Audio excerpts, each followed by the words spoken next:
hanggang ngayon, gulong-gulo pa rin ako sa polisiya ng ating estado tungkol sa gambling, tungkol sa pagsusugal. Lahat illegal, pero pag dumating sa Kongreso, binigyan ng imprimatur, nagiging legal.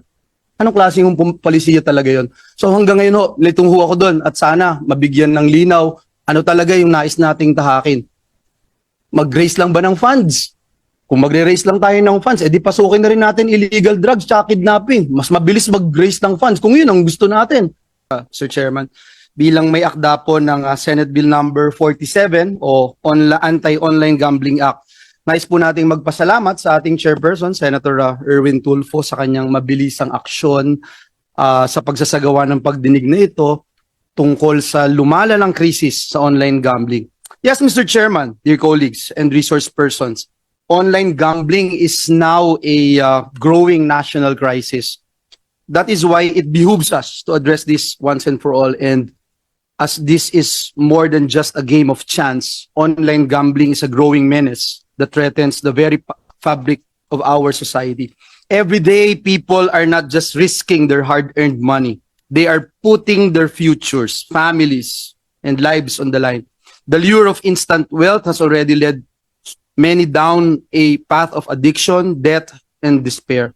We have seen too many cases, Mr. Chairman, where gambling deaths have resulted in broken families, suicides, disappearances, and even crimes such as fraud, money laundering, human trafficking, and worse. Isa pong halimbawa, Mr. Chairman, yung sumulat po sa amin dito sa ating opisina, isang ginang nalulong at matapos yung kanyang paggastos ng milyong-milyong piso, binenta na niya yung kanyang bahay at iba pang ari-arian, nag-max out na rin yung kanyang credit cards dahil sa kanyang pagkakalulong sa online gambling. Doon po sa isang lugar, isang 19 dito sa Pilipinas, sa Mindanao, 19 years old po estudyante, umabot sa mahigit kalahating milyong piso. Yung pong hindi niya mabayarang utang sa pagsusugal. Mag-aaral po siya. Meron pong isang pulis doon po sa amin sa Bulacan, sa San Miguel, Bulacan. Hinold up po yung LBC at nung in-interview po siya, ito'y dulot ng patong-patong na kanyang utang, bunsod ng online gambling. Mr. Chairman, the data speaks for itself, my dear colleagues. A 2023 survey conducted by research firm Capstone Intel revealed that 66% of young Filipinos aged 18 to 40 are involved in online gambling. Even middle-aged adults are involved. They were not spared. 57% of respondents aged 41 to 55 engaged in various online gambling activities. Nearly a third of users bet 2 to 3 times a week. And Mr. Chairman, some wagering up to 3,000 pesos per session.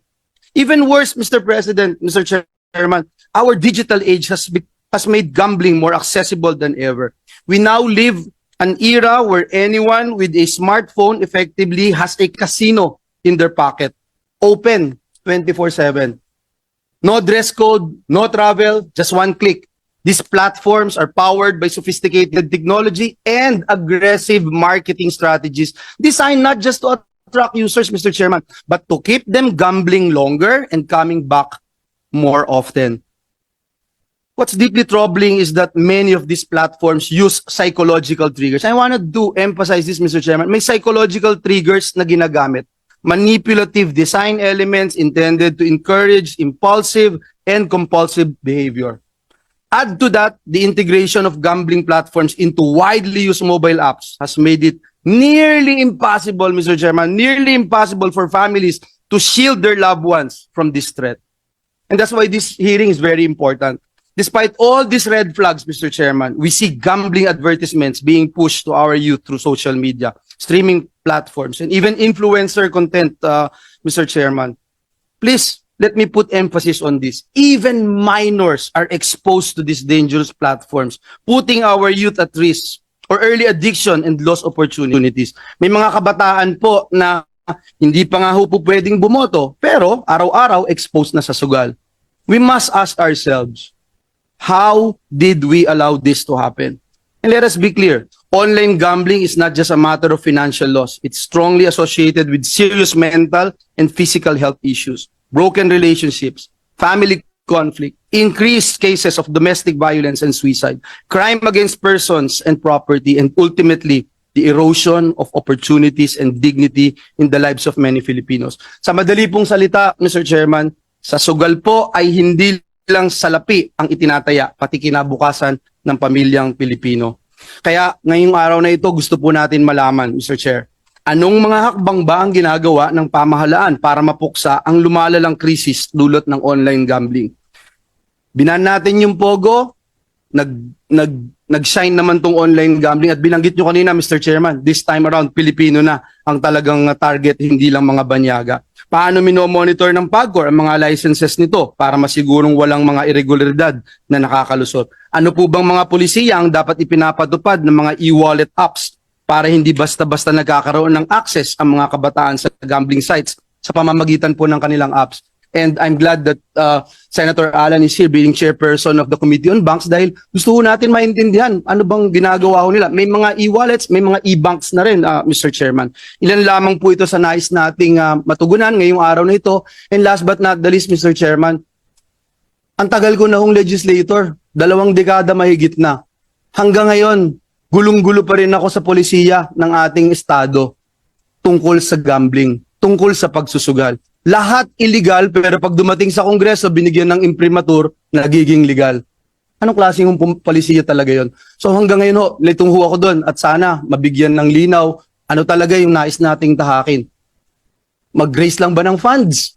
Kung magre-raise lang tayo ng funds, edi pasukin na rin natin illegal drugs at kidnapping. Mas mabilis mag-raise ng funds kung yun ang gusto natin. Pero ito araw-araw po, as we speak right now, may tumataya ngayon. As we speak right now, merong kinabukasan na masisira pag hindi po tayo umaksyon. Kaya again, Mr. Chairman, maraming salamat sa iyo at sa ating mga kasama dito sa Senado. Chairman Al, kanina sinasabi mo, parang nabigla ka namang masyado. Pasensya na po. Mas problematic sa'yo yung mga illegal, sabi mo kanina. Ibig ba sabihin, walang problema doon sa mga accredited mo at saka mga approved online gaming operators? Hindi ko po, siguro po babaguhin ko. Ang sinasabi ko po hindi perfecto din yung mga legal na sites natin. Meron pong mga problemang naiengkwentro. Pero nagkakaroon po tayo ng isang mekanismo kung saan pwede pong magreklamo ang mga customer. Samantalang doon po sa legal ay doon pong sa binanggit ko kanina, Senator Marcoleta, na halos kumulang sa 2,000 sulat buwan-buwan na natatanggap ng PAGCOR, 60% po doon ay ang tinutukay ay mga illegal na website. Ang sinasuggest namin, in coordination with DICT, kausapin po ninyo yung mga platforms na kung saan silang nagpo-provide naman kasi ng avenue for the online gaming operators to function. Halimbawa, Google, kausapin niyo yung Amazon, kausapin niyo yung Twitter, Facebook. Doon lamang po mare-regulate na po ninyo sila. Lahat po ng illegal makikita na ninyo sa pakikipagtulungan po ng worldwide platforms. Nasa web silang lahat Para hindi tayo maligaw kung saan tayo kasi sabi nyo kanina, nagsilitaw na ito, dumami ng dumami. Pero kung makikipag-ugnayan kayo dito sa mga platforms na ito, madali po ninyo silang may screen at mapahinto lahat yung mga illegal. Hindi po ba? Tama po kayo dyan. Kaya po naiulat ko at kung mamarapatin nyo po, Senator Marcoleta, ang DICT Secretary na at ang CICC, ASEC o USEC na ang magpapaliwanag. Ano na po ang nagawa namin mga hakbang? Hindi, naintindihan ko po yun. Kaya gusto lang na para madali tayo, kayo po in coordination, DICT and CICT, kausapin po nitong mga worldwide platforms nito, madadali. Kasi kanina po, nagsisip yung blame kasi doon sa e-wallet. Samantalang ang regulation po, kayo talaga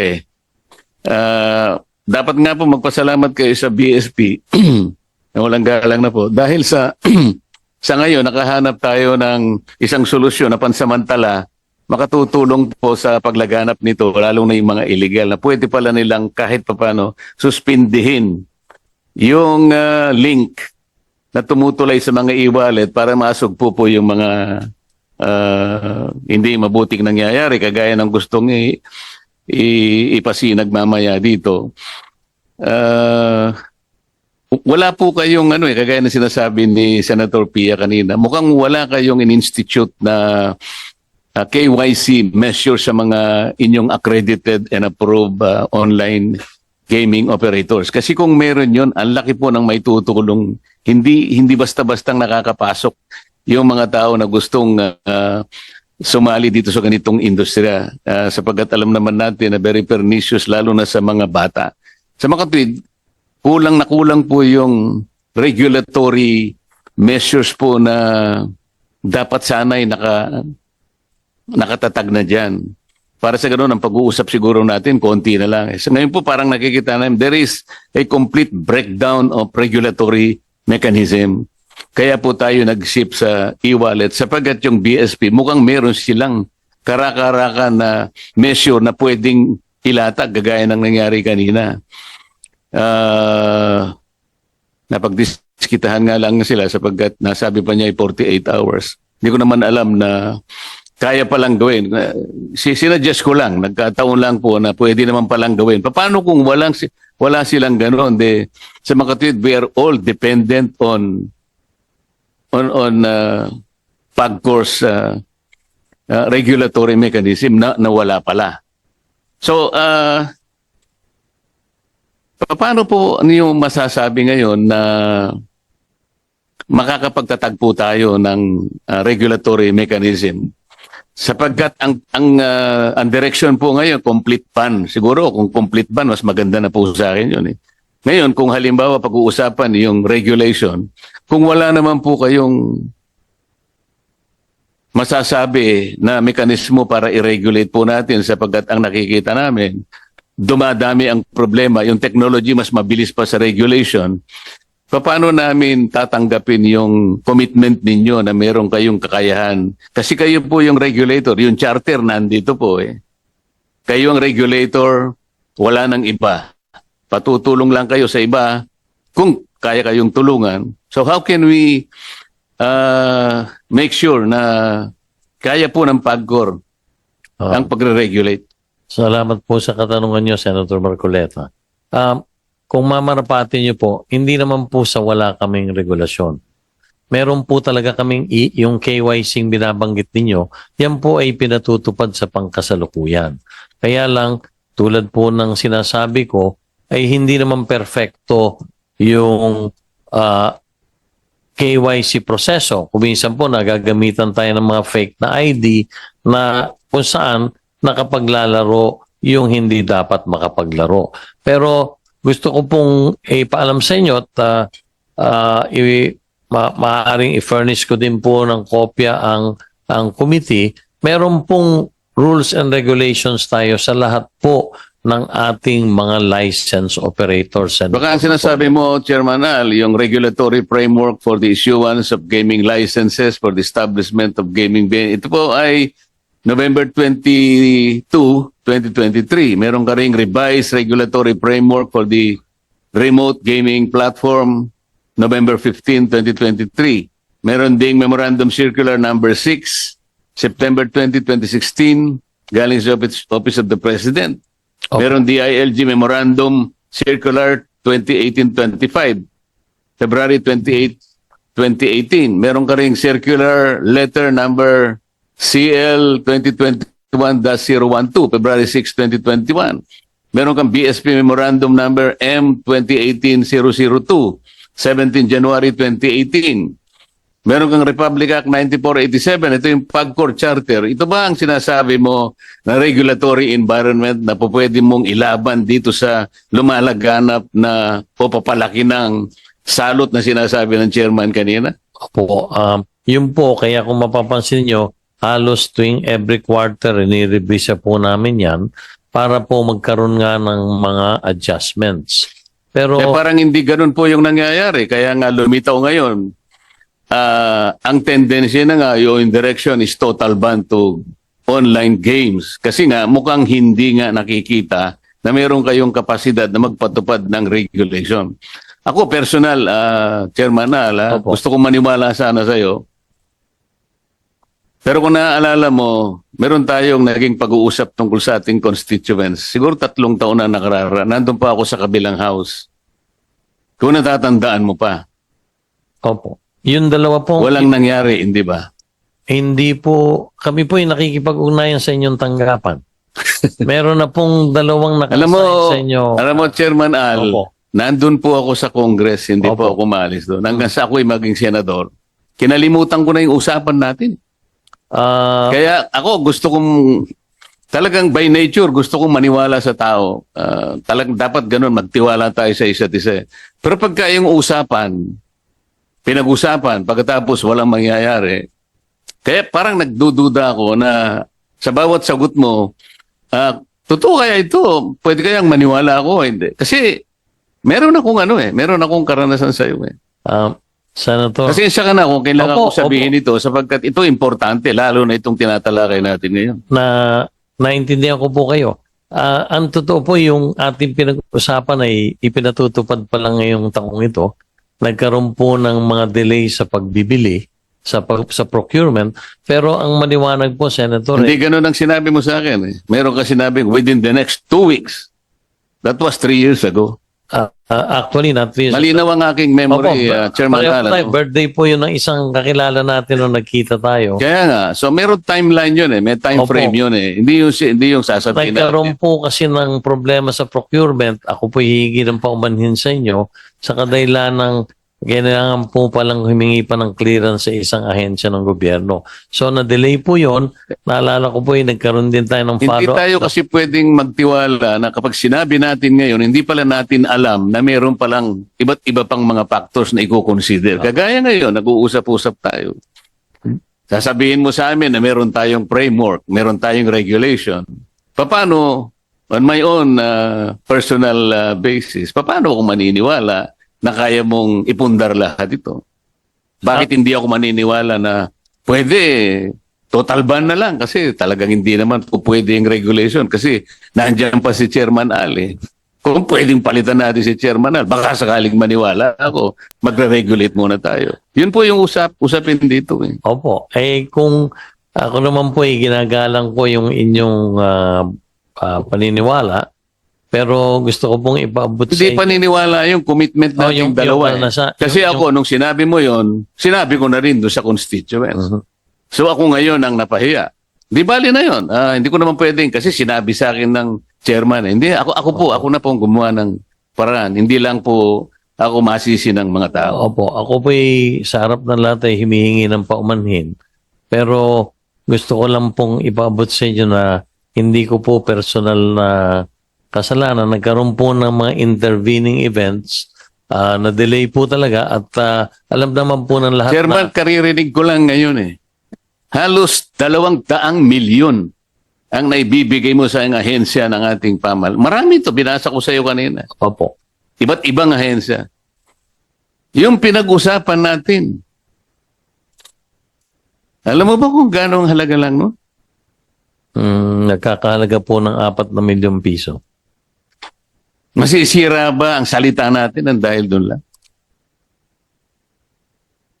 Ako po tulad na sinabi ko, humihingi po ng Gusto ko kasi, Chairman Al, yung pagtitiwala sa isa't isa. Meron kang posisyon na kinakailangan ay pagtiwalaan ng ating mamamayan.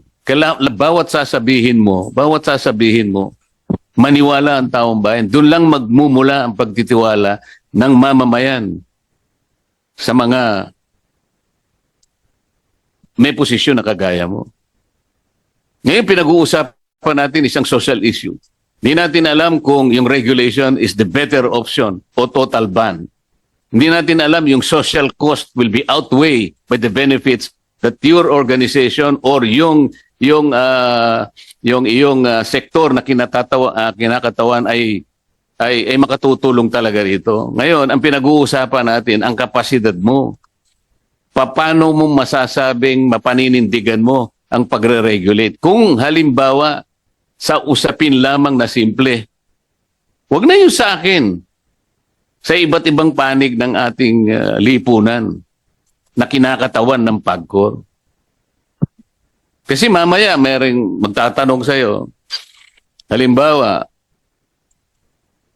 Sino-sino ba yung naapektuhan na rito? Sino yung mga pamilyang nabiktima? Maaari nga ako naniniwala doon. Pero kilala mo ba kung anong pangalan ng game online game operator na yon na ginamit kung sino sa atin ang nabiktima na maaaring ikinalungkot ng pamilya, pinagsisihan ang nangyari? Alam niyo ba kung sino-sino yung mga tao na may-ari ng online gaming operator? Alam niyo po ba? Meron ba kayong listahan? Meron pong listahan. Senator. So, nasa legal po siya o... Nasa legal po. Yan Hindi ko po po kasi alam yung sino po yung i-representang with. Hindi ko po kasi kilala po. Oh, pero yung kinasangkutan at ano yung ginamit na platform, alam niyo kung sino-sinong may-ari ng online gaming, di ba? Alam niyo lahat. Opo. O ano yung gagawin po ninyo? Hindi ko po alam madidinig natin sa hapong ito tungkol dun sa reklamo. Kasi ganito po yun eh. Kailangan mapalitaw po natin na kayo po'y may kakayahan as a regulator. Siguro, wag na yung operator, as a regulator. Dito po nakasalalay kasi ang kapalaran ng napakaraming ahensya. Dito natin pag-uusapan, ando na po yung benefit na nabibigay nyo. Hindi naman po natin maikakaila yun. Kaya lang merong social cost nga po. Ito po yung titimbangin natin. Napakahirap sa panig namin magdesisyon kung wala kaming tiwala sa kakayahan ninyo na i-regulate nga po ito eh. Ako, hindi ko alam kung saan ako boboto ngayon. Kasi kailangan matatag ang paniwala namin.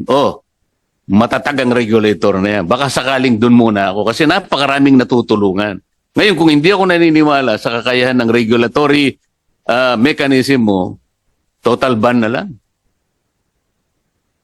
Wala. Mamili ka talaga. It may be a very hard choice, pero doon ako pipili. So ngayon, paano ako magdidesisyon kung hindi ako naniniwala? Kinakailangan tayo ngayong magdepende sa BSP sapagkat siya ay may kakayahan na suspindihin ang e-wallet. Ako hindi ko kilala po kung sino yung mga e-wallets na. But I think they can live up to their own eh. Siguro they can sacrifice siguro yung online gaming. I'm not sure how many percent is the go online gaming in the market of e-wallet. Pero palagay ko, kung sila-sila lang, kahit siguro yung game operators na pwede lang itapon eh. Para sa akin. So, napipilitan tayo ngayon na pumunta sa ibang aspeto sapagkat nagkulang kayo sa regulation. Kasi kaya kung sinasabi kanina, huwag niyong bubugbugin yung isang side na gustong tumulong. So sometimes you are barking on the wrong tree, pero kayo pala yung dapat na magpundar ng regulation. Yun lang po ang gusto ko, Mr. Chairman. Salamat po. Thank you very much.